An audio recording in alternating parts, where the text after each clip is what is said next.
Good morning, everybody.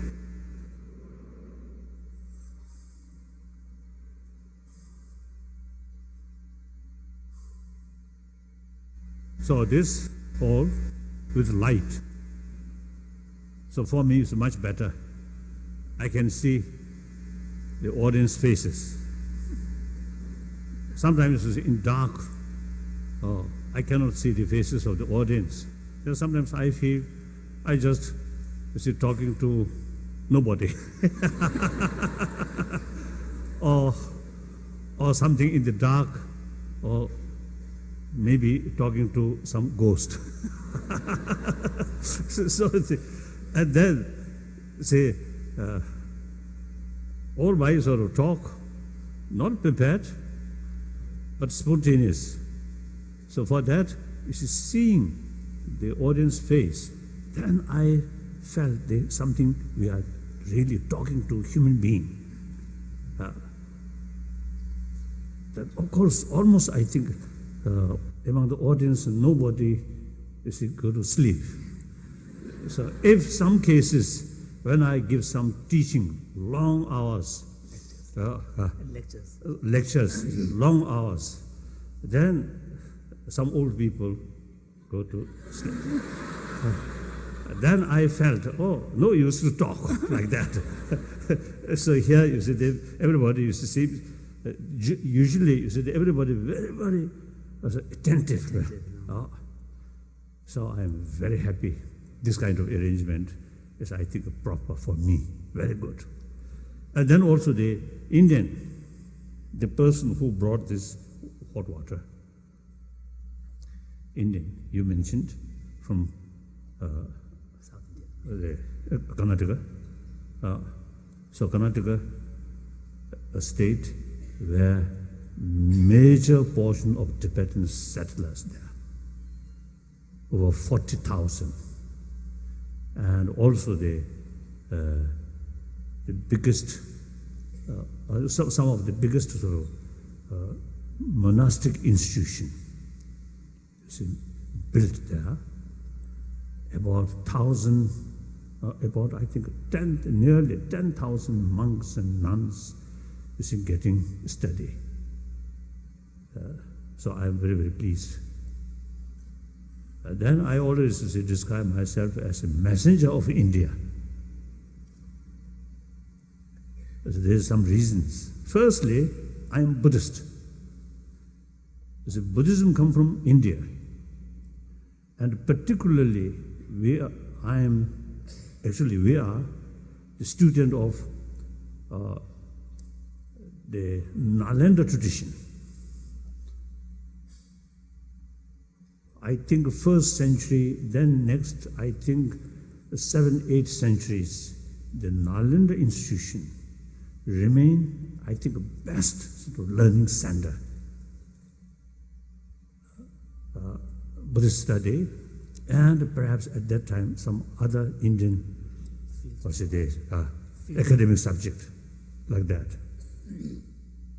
So actually, you see, in Tibet, the person who introduced Buddhism in Tibet was one of the top master of that Nalanda institution in 8th century, Shantarakshita. So in my mind, certain sort of views, certain ideas, actually according these Nalanda masters sort of thought. So, and then my talk, compassion, love, is actually the real basis of non-violence. Non-violence is not out of the indifferent or no engagement or out of fear. No, that's not non-violence. Non-violence is respect others' right. And instead of harming, take serious concern about others' well-being. Then deliberately restrain harming other. That's non-violence. Non-violence is not just a mere absence of violence, but a certain sort of strong motivation and self-confidence. You see, there is opportunity to harm, yet restrain, because respect their right and consider they also just like ourselves. So that's non-violence. So the non-violence is 1,000 years old India's tradition. Then second, my sort of commitment is promotion of religious harmony. That also India's tradition. India, I think more than 2,000 years, almost 3,000 years, the different religion, different sort of tradition, is grown within India. So India's own homegrown different religious tradition live together. And then eventually tradition from outside India, like Christianity, Judaism. I think earlier, perhaps I think at the same time also the Zoroastrian from Persia, the Parsi population. Now in India, very few, about 100,000, but settled very well. You see, they carry their tradition, 1,000 years, like that. So then Islam, all these, you see, they not homegrown religion, but come from outside, but equally remain or lived in India, also equally. So, religious sort of pluralism, 1,000 years, you see, India practiced there. So I often is telling my Indian friend, the ahimsa, based on compassion, or non-violence based on compassion, then religious harmony. These two things are India's tradition. Now that still, of course, occasionally, some pocket, you see some problems of fighting due to religious sort of belief and some other sort of negative things there. But overall picture of India, still these two traditions very much alive. So therefore, I consider myself, when I visit different places, talk with people, perhaps some people may feel, oh, these sort of nice idea is come from Dalai Lama's brain. No, these are 1,000-year-old India's tradition. So some Indians, a little bit stupid, but basically India is a really wonderful nation. So I'm proud, you see, to consider myself as a messenger of India. Like that. So in any way, so I'm very happy, you see, be here and talk, share with people. Now at the beginning, now firstly let me sit comfortable, or rather Indian style.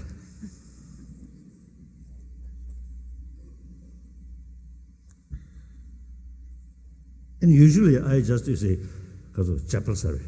Slippers. Slipper. Slipper, right? Oh. So that's much easier to remove. But because today I'm leaving, tonight is a long journey to Germany, Frankfurt, then to India.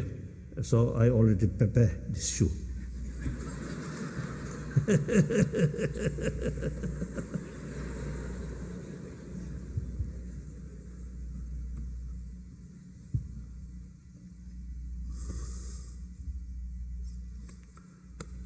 Now comfortable.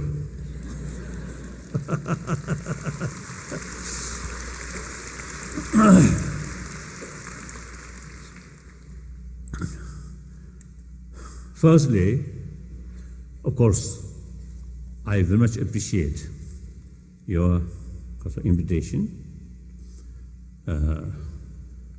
And also I very much appreciate with this with connection with my visit, you carry some program about peace. It's wonderful. You take peace is something very serious. So I very much appreciate. Sometime in Australia, one occasion, with my visit, their local, I think this education as a group, they carry some sort of program, of course, lecture or thesis or these things, and beside that, they call Peace Week. So in the street also you see some banners, and they 1 week they carry all sort of the peaceful sort of movement like that. So I very much appreciate. Thank you. Then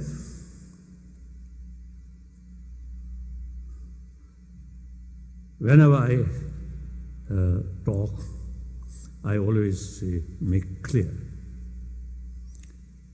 Speaker here, nothing special, or nothing stranger, just one human being. And to me, the audience also is the same human brothers, sisters, no differences. Of course, different language, different culture, different races. These are secondary. Fundamentally, we are human beings. So emotionally, mentally, physically, we are same. So because same emotion, my sort of desire or my sort of feeling and your feeling, basically same. Occasionally, there is some negative emotion, such as anger, irritation, or attachment, or fear, suspicion. You occur these things, and me too. Same. On the other hand, we also have same sort of potential of compassion. Compassion is the real seed of inner peace. That also we all have same potential, because one simple reason, we all come from our mother. According to Indian tradition, some stories say, or certain sort of masters is born through lotus. So sometimes I jokingly telling people, such sort of master, born from lotus, so they may have more compassion towards lotus rather than a human being. So for that reason, I think we are fortunate. We're born from our mother. So we have this sort of more sort of the natural sort of feeling, towards mother, more intimacy, and the practical, more connection, and practically also, without mother's care, we cannot survive. So our life starts under tremendous others' affection. So this body starts that way. So even today, superficially feel I'm independent. I can manage myself. I don't need any other sort of help or affection. This is wrong. But deep inside our body, still, very much appreciate others' affection. person who surrounded more affection, more compassion, then body function was much better, much healthier. Mental function also much better. And a person who surrounded cold or worse things hostile, remain constant fear, suspicion. Very bad for our health, very bad for our mind. So, because our life starts from sort of mother's affection. So this body, till death, this body very much appreciates with others' affection. So now in order to receive affection from others, first you must show them. It is absolutely illogical. Expect friendship or good kasura, good affection, friendship from other, but you show them a negative. It's illogical. Firstly, you must show them genuine human love, compassion, respect. Then there is greater chance to respond similar way. Some cases, I fail when I passing through street. Usually, no matter what other people, I mean, without knowing the other, I always smile. So long, human being, always smile. So when I smile, usually, you see, the other side also, you see, most cases, either nod or smile. Occasionally, and particularly some young lady, when I smiled, they felt, oh, this person is something almost exploiting me, that kind of attitude. So I think my smile, instead of bring peace of mind or happiness, but I think my smile brings on their mind more fear or doubt. That's a very exceptional case. Otherwise, you see, whenever I show my sincerity, affection, compassion, consider as a same human being, then the response is very good. Even poor animal, if we show them, like a cat, when we show them sincere sort of affection, then they respond accordingly. If you have some different motivation, try to catch and feeding, and they know, that person's sort of feeding is not sincere motivation, but some other. So even if these animals also have the capacity to know the other's motivation. So appreciation of kindness, warm-heartedness, affection, all species of mammals have, I think, same sort of appreciation. Except, I have still, it's a big question, like a mosquito and some very small sort of insect, I don't think they have the ability to appreciate others' kindness. I don't think. The reason, some occasion, one time in Oxford, I give some talk, and some Oxford professors, scientists, or some professors, you see, in front line, in front seat. And I asked them this question. You see, the brain, you see, up to which level then have the capacity to appreciate others' kindness? So no answer. So still I want to ask you, so what level the brain size, develop the ability to appreciation of others' kindness. So, therefore, these some small insect, that's the exception. But otherwise, you see, all mammals, if you show them kindness, affection, they also respond accordingly. So we want a friend, we want a friendship. And also, you see, we want to smile. Sometimes, you see, I meeting some people, you see, they hardly no smile, then time difficult to pass. Almost as you feel burdened. If the other shows human feeling, then hours go without any problem. Like that. So I think genuine smile is, I think, one unique thing. Yeah, unique quality. Perhaps some monkey may have the ability, but otherwise the smile is, I think, one of the unique gifts of a human being.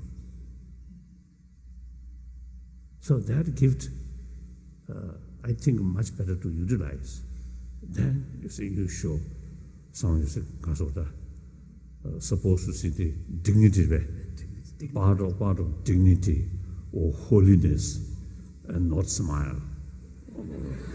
I think that's foolish, isn't it?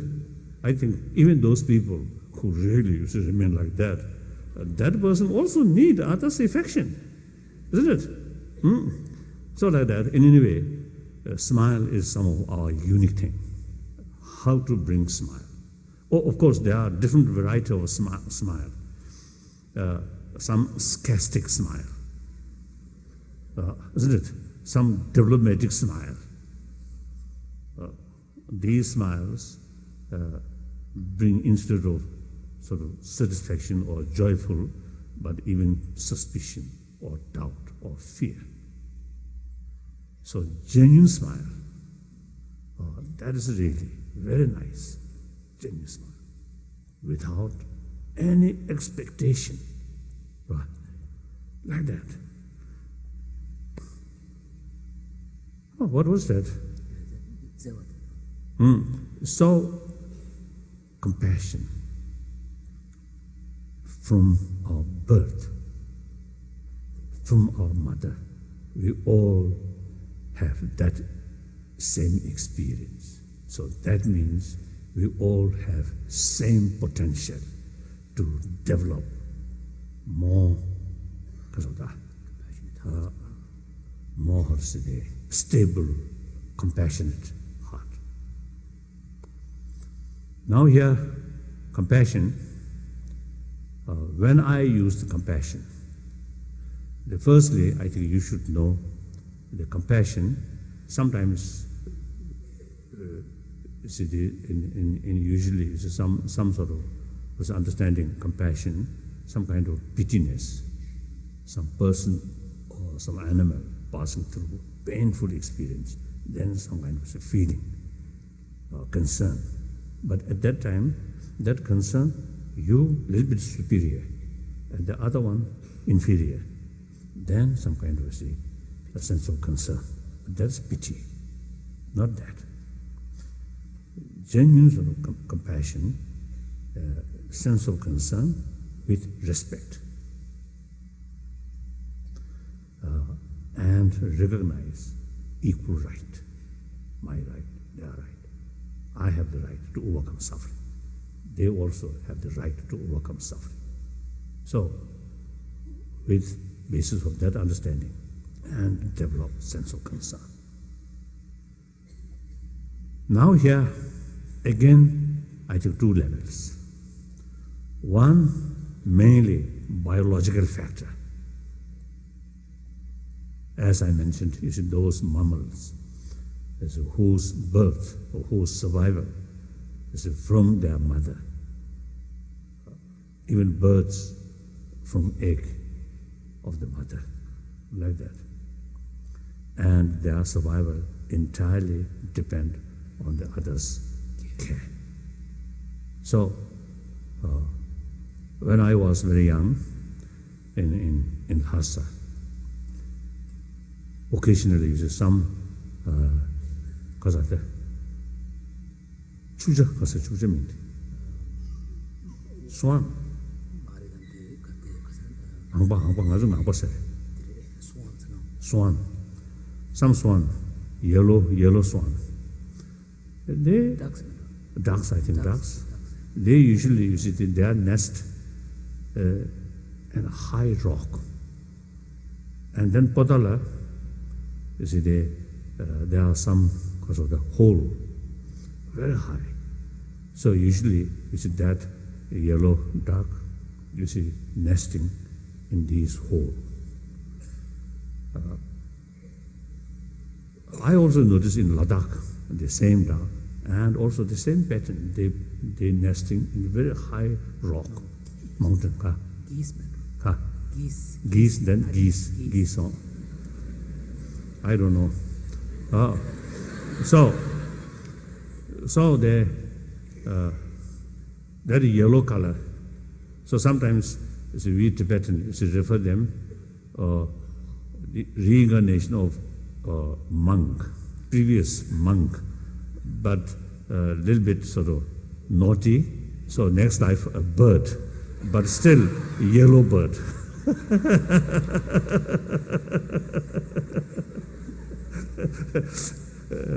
So, you know, my point is, you see, when they, what's the day? When the eggs hatch. Eggs hatch. Then they have to go water some pond.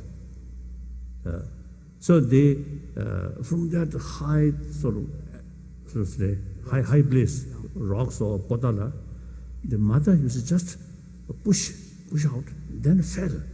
A short moment, faint. So usually, then some eagles or crow or even in some cases dogs eating. So later, you say, I request some of the people who look after, you see, the potala, different part of potala. So I ask them, please collect when you see the chick come, collect, and then brought to Nobulinga. There's some pond there. So when they collect the chick, sometimes 8, 10, like that, you see, when they brought that chick in kasa sira, like a kind of a basket. A basket. The mother from Padala up to Nobulinga almost walking with that basket. And the father, little distance fly, then wait, again go fly, wait. The mother almost walk. So dear, their youngster. And then also, human level, one occasion my long flight, long flight, in the business class, so where usually I stay, so there are one couple, not old, I think 30 or like that, quite young sort of couple. They have 2 children. One, I think, 6, 7 year old. One, quite small. Then, at the beginning, both parents look after these 2 children. The elder one, manageable, but the younger one, very difficult to manage. Then, at the beginning, both parents, you see, taking care. Then, midnight, the father just asleep. Mother, whole night, you see, carrying the child. Child still run here and there, and the mother goes like that. The next morning, I noticed mother's eye very red. So these, because of the shows, the mother's affection is so they're so strong. That affection necessary because of active care. Without motivation, emotional level, certain sort of force. Without that, that kind of energy will not come. That kind of sort of, because of active care will not come. So therefore, biologically, those mammals whose life entirely early period, whose life entirely depend on others' care, then the affection come, love, compassion, there. That's biological.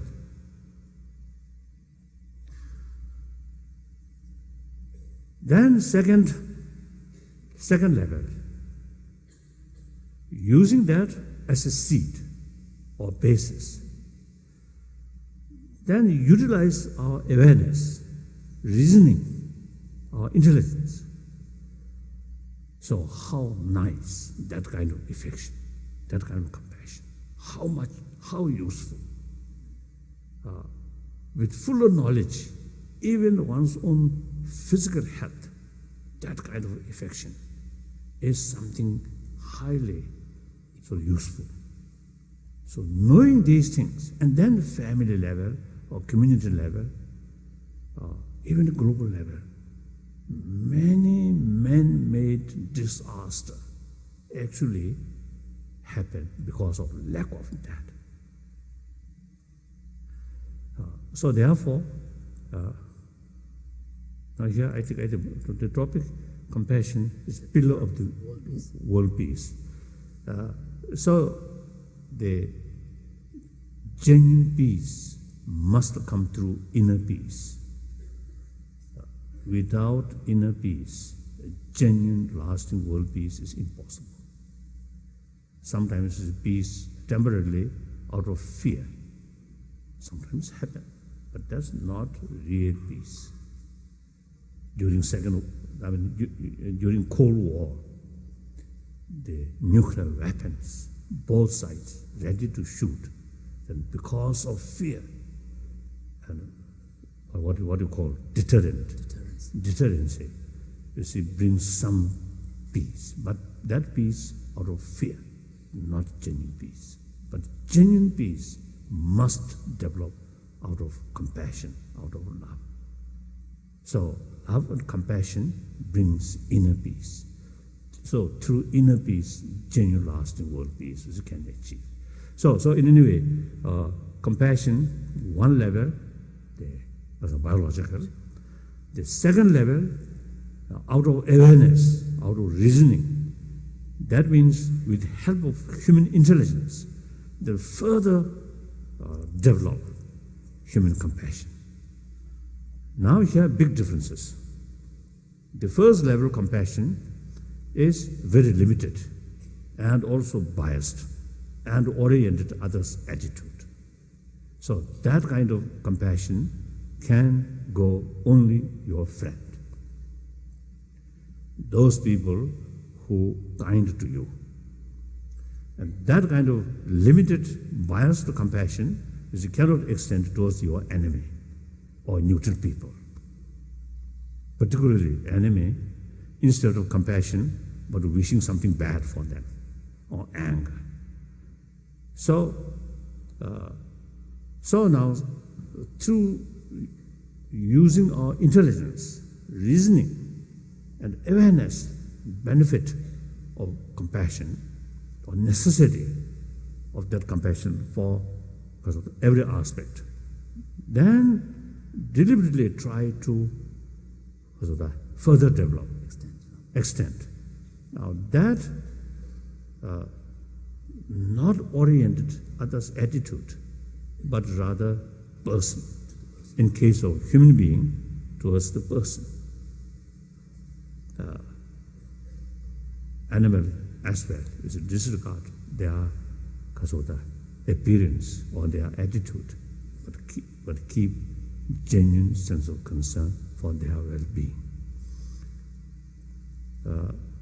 So that's unbiased. And also not mixed with attachment. Attachment towards your friend.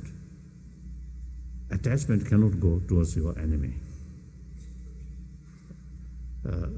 So the second level of compassion is unbiased and also objective. The previous one, this person very kind to me, so I love them. But second level of love is even enemy, very, very harming to you, very negative to you. However, these also human being, a human case, human being or sentient being, so they also deserve love. And also with knowing when enemy created some irritation, anger, even increasing that irritation.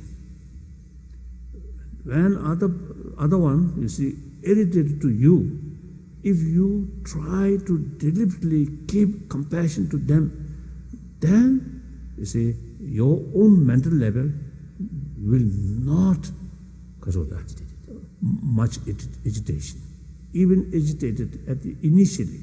But remember, these also human being, how ignorance, how sort of also they pity. Then you see your mental side much more calm. You gain much benefit. Because of others' attitude, if you lose anger, hatred, that anger, hatred itself will not harm on them. But immediately, hatred, anger immediately destroy your inner peace. And days and weeks go continuously, very bad for our health. So knowing these things, deliberately try to keep compassion towards your troublemaker. That we human being can do. The other species of mammals, we cannot do that. So that's one human sort of greatness. So our unique sort of good thing. So that, I think all major religious tradition, you see, talks about love and compassion. I think that level. So more precise sort of, because analyze, then there are variety of love, compassion. So basically, I think all, now for example, according theistic religion, one time, my Muslim friend, you see, he mentioned to me, a Muslim, a genuine Muslim practitioner, you see, must extend love towards entire creature of God, Allah. So there's reason. So same creator, entire human being and entire sort of world, according to that belief, created by God, one source. So God must be some reason to create these things. And our enemy also created by God, there must be some reason. So therefore, obviously, God also taught us practice of love and practice of love and compassion, forgiveness. So in order to practice of forgiveness and tolerance, we need some people who create some problems. So God deliberately created that. So you see, thinking that way, you can extend genuine love, respect towards your enemy. This also is deliberately created by God. And then non-theistic, of course, the law of causality. If you do something good, good result will come to you, to oneself. If you harm other people, the bad result you have to face. So, By nature, we want good thing. Do not want bad thing or suffering. So if you commit harming other, you committed the causes or conditions of suffering. So since we do not want suffering, so we must avoid the causes or conditions of the suffering. So knowing that, then deliberately, you see, they try to reduce anger, hatred towards troublemaker. So once we develop genuine compassion, genuine karuna towards our enemy, then you really develop real inner strength, inner peace. So there are two levels of compassion. So now, these, as I mentioned earlier, universal. Religious people or non-believer, say, we have same sort of potential and same capacity. Only sort of, only thing is, we have to know these things, and we must pay more attention about our inner value. Then your health improve, atmosphere in your family improve, and the community also improve. As I mentioned earlier, world peace through inner peace, first start individual level. Not without making effort or start from one individual. World peace from sky, impossible. From United Nations, impossible. So peace must start. Peace must sort of built by people. People means combination of individual. So start individual. So I start as much as I can, according to this Indian tradition, non-violence, based on compassion and religious harmony. So I can make some contribution. So similarly here, perhaps at a few thousand people here, each individual try to develop inner peace. Just, you see, using our awareness or our intelligence, and then examine our neighbors, those neighbors who often, you see, quarrel, anger, or jealousy, they never get peace. Those family, very close and compassionate, their family much happier. And particularly those children in the family where parents always quarrel, always accuse each other, blame each other, and that face, the children suffer most. The other family, really full of compassionate sort of atmosphere, their children, their physical growth much better, their study much better. So these are, we do not need to study for complicated philosophy. Just look, examine, objectively. And then most important, the scientists, now particularly medical scientists, now they begin to realize for physical health, reduce blood pressure, and reduce stress, anxiety, fear. These are much depend on our outlook or our emotion. So here they now begin to realize more calm mind is very, very important. In order to develop or create calm mind, not thinking, thinking fully alert our mind, and at the same time, calm mind. That's Now, to the point. Usually, you see, in order to develop calm mind, we just forget the problem and take some holiday or picnic, a short moment, 1 week, you see, forget, and alcohol, or just you see, seeing some pictures or some place, Sports. some sports. When you return your home, or feel very, then something, Feeling down. Feeling down. There's a Tibetan expression saying that as if the sun is set. Go outside, a few hours, very joyful. Then, look, time, now return to home or office, then feel a little dark. So that's unwise. That's very temporary method. Wise method is look the problem itself. Develop positive attitude. The more problem, you feel good, more challenge, better opportunity to practice, to show my inner strength. Isn't it? There's no need holiday, no need picnic, isn't it?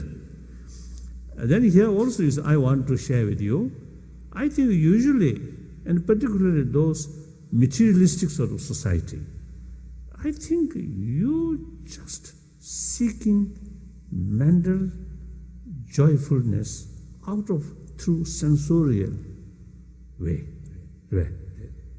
Seeing some play or including television, and through eye sensory, seeing sensory, brings some satisfaction. And music through ear sensory brings some satisfaction. And taste and smell. Including, I think, sex.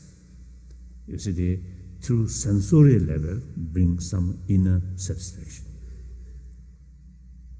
So these sins, you see, that kind of sort of inner sort of joyfulness entirely depend on external means. Very temporary. Other hand, thinking the reality and thinking about compassion, more familiarization, meditation. Meditation means familiarization. Of course, meditation, there are a variety of different kinds. One we call samadhi, single-pointed mind, meditation. Another, analytical meditation. For me, that's much effective. Of course, firstly, single-pointed mind, not easy to achieve. And for me, my excuse is I have no time to practice that. So that's my excuse. But I really wish, you see, to spend at least 1 year, 2 years, because of secluded area, completely isolated, then single practice of single-pointed mind.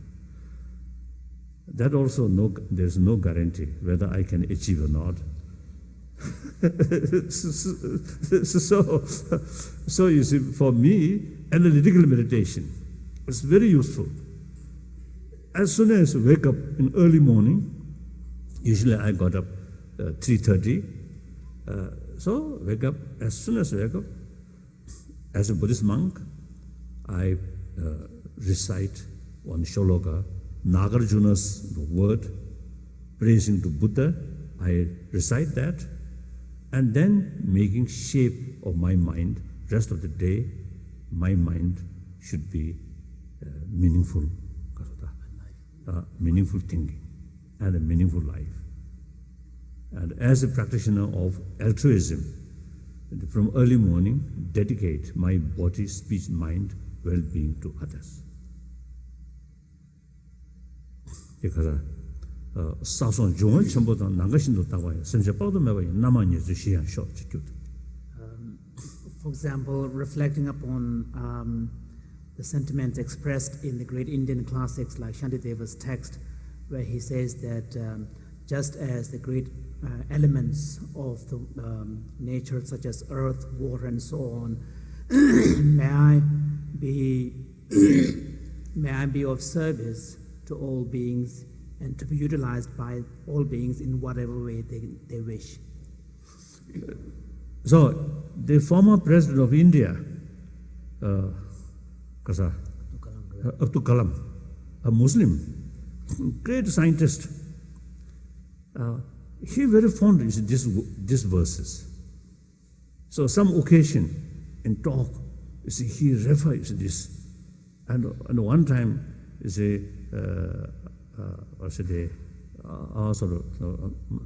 my sort of audience is with him.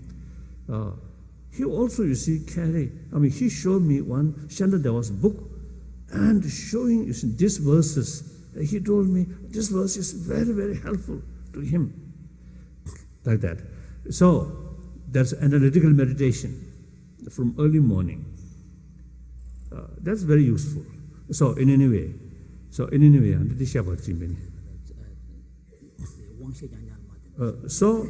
through training of mind, mainly analytical meditation, knowing the reality, knowing the fact, and from the fact, from the reality, what's the best way to bring inner peace?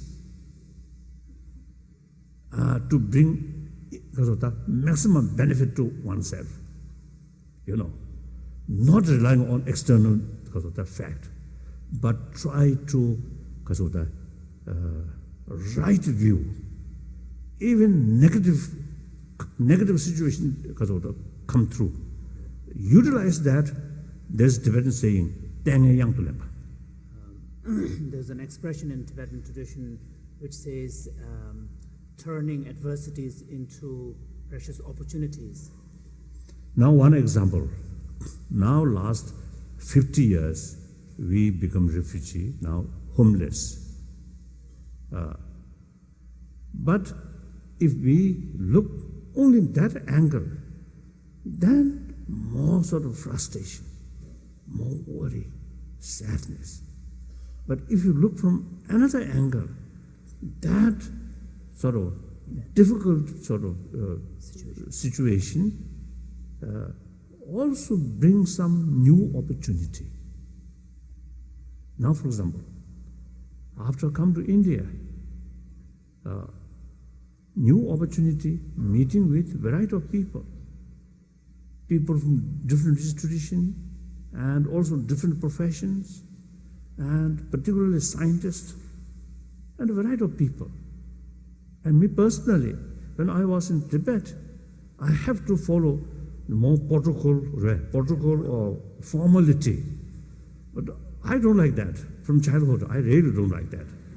So after I got India, refugee, then I really got some kind of freedom. I don't care these formality, these things. So sometimes I think some Japanese friend, so at the beginning, they rather it's a very formal way. Then I immediately start some jobs, some jokes, chop good. Then they are sort of kind of icy sort of face, then melted. So it is much better, isn't it? We are human beings, after all. This is nothing. This is kasuta. I think too much formality also, in a way, part of hypocrisy. Isn't it?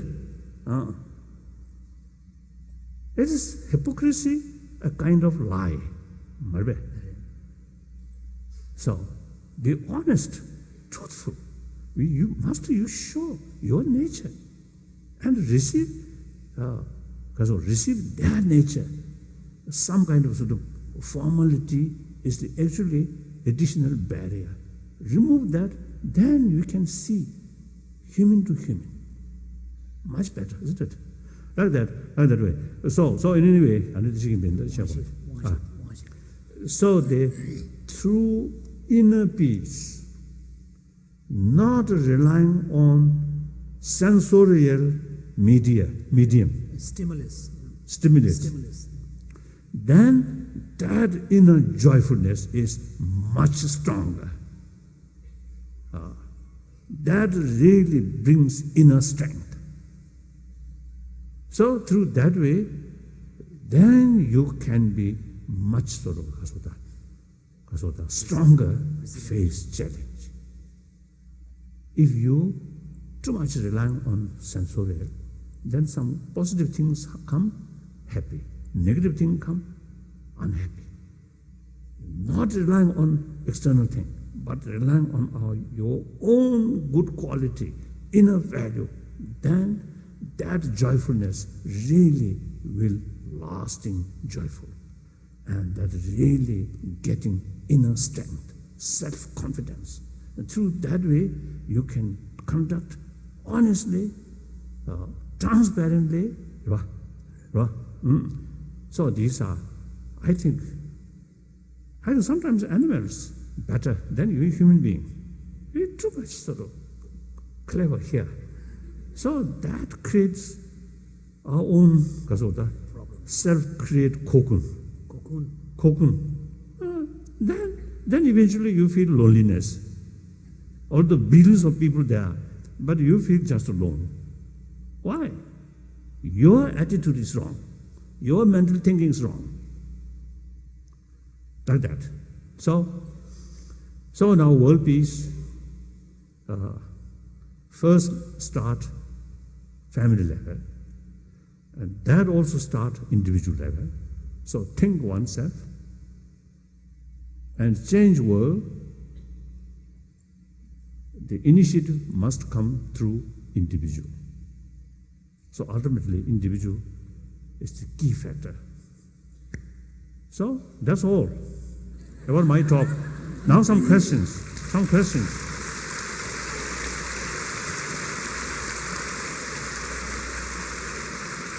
you. Some questions. Thank you. Sit. Some questions. So.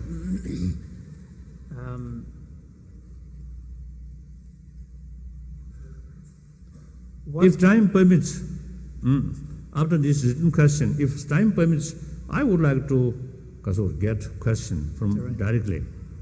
If you see the some microphone there. Yes, start. What can one individual do to promote world peace? I mentioned already. Second.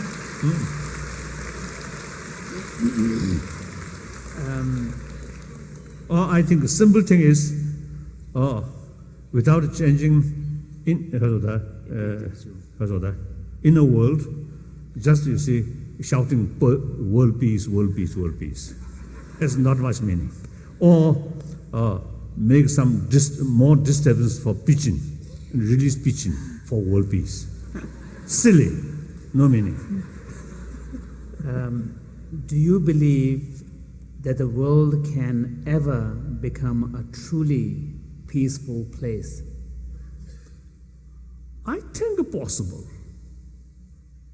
I think a possibility is there. I think much depends. The real troublemaker is a human being, not the millions of these different species of mammals or birds.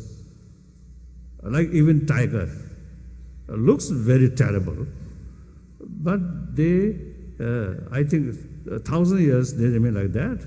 So more nature balance, like that. But we human beings, basically, we are, as the vegetarian, suppose, is to judge our teeth. Our teeth fit for vegetable, not as the killing animal. And our nails, not like tiger. This only for scratching. Not for to catch something. So the other hand, you see these eagles, right? Eagles or hawks, by nature they're equipped to kill other animals. And even small cat, they equipped that way. So these are the non-vegetarian. Rabbits, deers, these are vegetarian. So body equipment belongs vegetarian. So suppose we are very gentle, but it become most troublemaker on this planet, isn't it? I think so long we human beings remain on this planet, I think some form of trouble always there. So here now important is dialogue, spirit of dialogue. Peace does not mean no longer any conflict. Conflict there, bound to happen. Therefore, we need peaceful resolution. Peaceful method. Dialogue. In order to carry real dialogue, the important element is respect the other and willing to listen their grievance. Then try to find mutually agreeable solution. That's the way of dialogue. So the problem there, till we human beings remain on this planet, some problem will remain. So we need some non-violent method, effective method. That's a proper method. Using force, you may solve some problem, but it creates another problem. So something like strong pill, it may work in some illness, but its side effect immense. So Iraq war, motivation is good. Oh, my dear friend President Bush, motivation is good, aim is good, but method is wrong. So now, there's so many complications now there. Like that.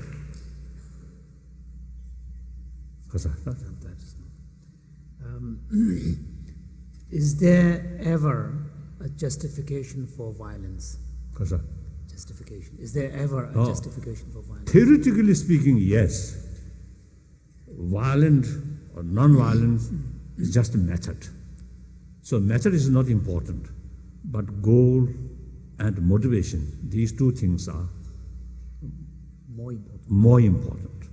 But the violence is some kind of unpredictable. Its very nature is unpredictable. Once you start violence, even though your motivation is using limited violence, but it often becomes out of control. And also, violence comes out of negative emotion.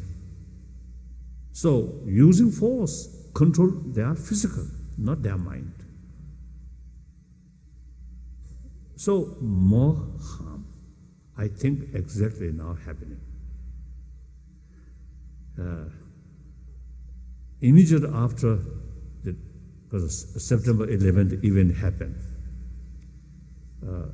many occasions I expressed, or actually the 11th or 12th, I wrote a letter to President Bush as my close friend.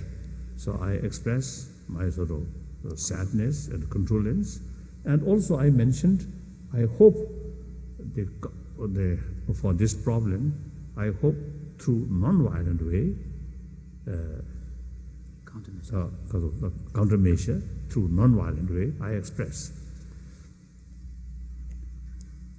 And at that time, I mentioned, I expressed, I really felt, if the measure for that tragedy goes wrong, then after some time, 10 bin Laden, and after that, 100 bin Laden may multiply. Like that, I mentioned. So it seems now, because the city of violence, one person killed, at least his or her relative, 5. There are 5 multiply another 15. or 20. So, physical control, easier. Control hatred, anger, very difficult. Only through reconciliation, love, compassion, genuine respect, willingness to listen their view. That's the only way to change their mental attitude. Then negative mind can control through that way. The justification. So theoretically, there can be some justification, but practical level, I think much better, much safer, avoid not using violence. Then, so here I often use telling, in order to build real peace, long-lasting peace. Yesterday you are there, I mentioned, the external disarmament, the internal disarmament. Firstly, internal disarmament, reduce hatred, suspicion, these things. Then eventually, external disarmament, possible. Then, as I mentioned earlier, spirit of dialogue must promote. And through kindergarten, I think we should train our younger generation. The only appropriate method to solve problem is dialogue. That I think we must sort of cultivate in their mind. Usually, when we face some challenge, our immediate response in our mind is how to solve this by force. That's a mistake. So whenever we saw some sort of dialogue, some conflict, our natural sort of response should be how to solve this through dialogue. So I often use it expressing the 20th century becomes century of violence, century of bloodshed. According to some historian, over 200 millions of people killed in that century. In war, including civil war, like that. But problems still remain there. A lot of damage, a lot of suffering. So now, this 21st century should be century of dialogue. So that's our prayer, and we must make effort to achieve that. Then next.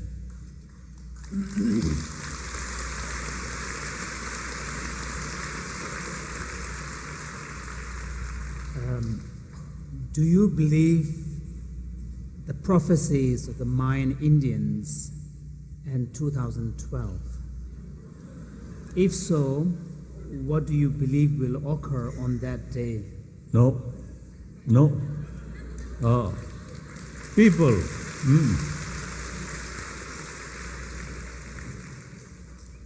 I think because some people describe me as all-knowing.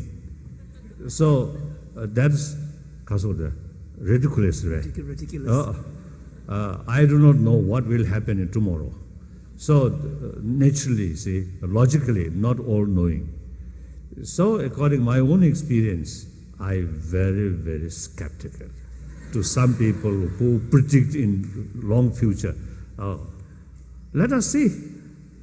Now, just only one year left. 2 more years.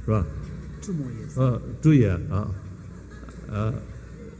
2010, 2011. Then, if 2012 something happened, then of course we will develop more respect to that person. Now, if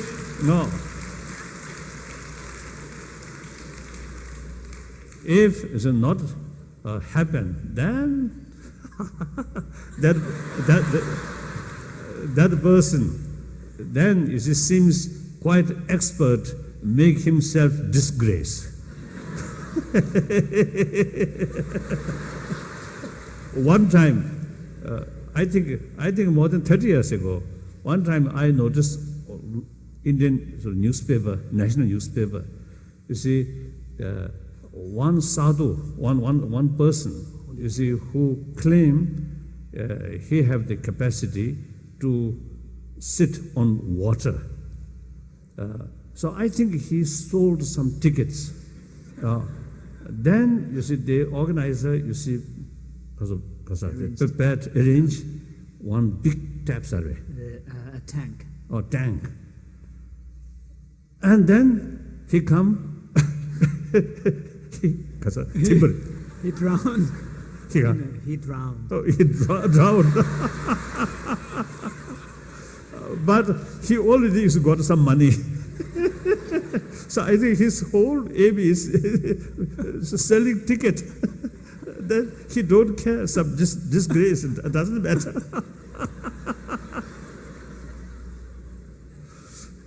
But some prediction, sometimes quite strange. So we need some explanation, these things. But usually, this kind of prediction, I don't think. But better let us wait. Final yes, question. final. What do you think that the emerging partnership between scientists and Buddhist scholars has to offer in terms of improving compassionate action in day-to-day life? I do one thing. Firstly, I must say, I must make distinction.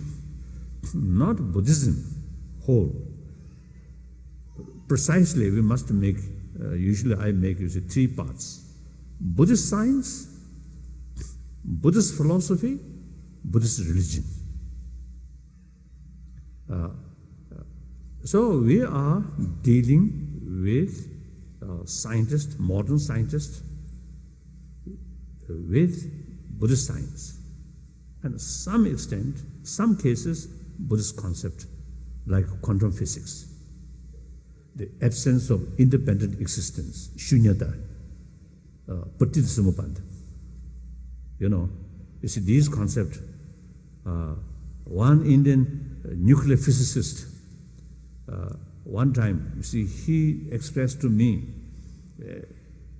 I think more than 15 years ago, in one occasion in Delhi. Raja Khasa, means Raja? Rajaraman. Now no longer.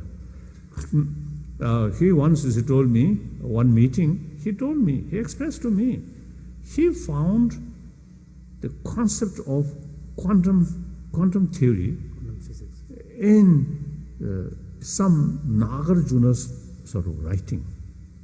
He found essence of similar sort of idea or theory.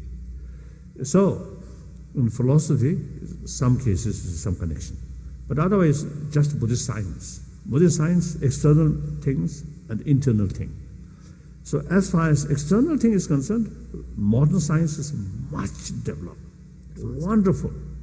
You see, we learned many useful things from modern science.